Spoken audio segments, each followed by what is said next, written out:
Production and procurement of goods and services. Production में इसमें सीधा मतलब होता है मैन्युफैक्चरिंग कंपनी। जैसे मान लीजिए कोई मैन्युफैक्चरिंग कंपनी है। मैन्युफैक्चरिंग कंपनी मतलब ऐसी कंपनी जो कि रॉ मटेरियल को परचेज करती है, रॉ मटेरियल को क्या करती है, परचेज करती है। ठीक है, जब परचेज करने के बाद उसको फिनिश्ड प्रोडक्ट में कन्वर्ट करती है। ठीक है, मैन्युफैक्चरिंग कंपनी एक ऐसी कंपनी होती है जो रॉ मटेरियल्स को परचेज करती है, फिर उसी रॉ मटेरियल्स के थ्रू वो प्रोडक्ट को एक फिनिश रूप में प्रोवाइड कराती है, फिनिश प्रोडक्ट बना के तभी बेचती है। किसमें, कहाँ पे, फ्यूचर मार्केट्स में। ठीक है, तो वो फ्यूचर मार्केट्स में, तो वो कौन सी कंपनी होती है, मैन्युफैक्चरिंग कंपनी। ठीक है, तो प्रोडक्शन का मतलब यही होता है कि कोई भी कंपनी अगर रॉ मटेरियल खरीद रही है, परचेज कर रही है, देन उसको फिनिश प्रोडक्ट में कन्वर्ट करके फ्यूचर मार्केट में पहुंचाती है, तो वो होती है मैन्युफैक्चरिंग कंपनी। प्रोक्योरमेंट का मतलब होता है जैसे रिटेलर हो गए और ट्रेड।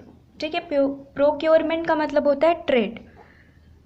वो क्या करते हैं, रिटेलर्स क्या करते हैं, वो रॉ मटेरियल खरीदते हैं, फिर उसको फिनिश प्रोडक्ट में कन्वर्ट करके फ्यूचर मार्केट में बेचते हैं। नहीं, रिटेलर क्या करते हैं, होल सेलर से वो डायरेक्टली मैन्युफैक्चरिंग कंपनी से क्या करते हैं, प्रोडक्ट्स को खरीदते हैं, देन उसके बाद वो सीधे किसको पहुंचाते हैं, फ्यूचर मार्केट में नहीं, कस्टमर्स तक पहुंचाते हैं। किसको पहुंचाते हैं, कस्टमर्स तक पहुंचाते हैं।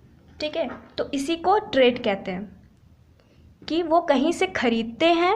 ट्रेड का मतलब क्या, कहीं व्यापार, कहीं से खरीदते हैं और फिर खरीद के कस्टमर्स तक पहुंचाते हैं, तो वो क्या हो गए, प्रोक्योरमेंट में आ गए, वो क्या हो गए, ट्रेड हो गए। ठीक है, तो production and procurement of goods and services, किसका, गुड्स एंड सर्विसेज का। ठीक है, तो ये भी फीचर होता है, एक ये भी कैरेक्टरिस्टिक होता है बिजनेस एक्टिविटीज़ का। फिर से एक बार हम रिवाइज कर लेते हैं कैरेक्टरिस्टिक क्या है। First, it is an economic activity, मतलब business is an economic activity. Second characteristic है सेल और exchange of goods, regular basis पे होता है। यहाँ पे कोई अनसर्टेनिटी नहीं होती है मनी की, uncertainty of return. Undesirable events हो सकते हैं, अर्थक्वेक आ सकते हैं या सुनामी आ सकती है जिससे कि गुड्स डिस्ट्रॉय हो सकते हैं, लॉस भी हो सकता है। ठीक है, फायर से भी गुड्स लॉस हो सकता है, तो ये क्या था, एलिमेंट ऑफ रिस्क। इसके बाद होता है production and procurement of goods and services.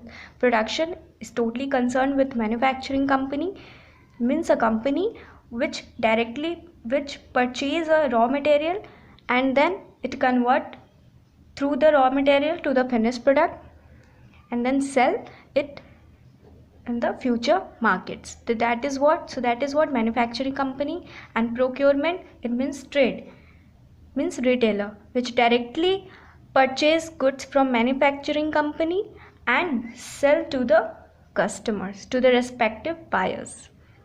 Okay, तो ये होता है production and procurement of goods and services. तो आज के लिए बस इतना ही। Thank you so much.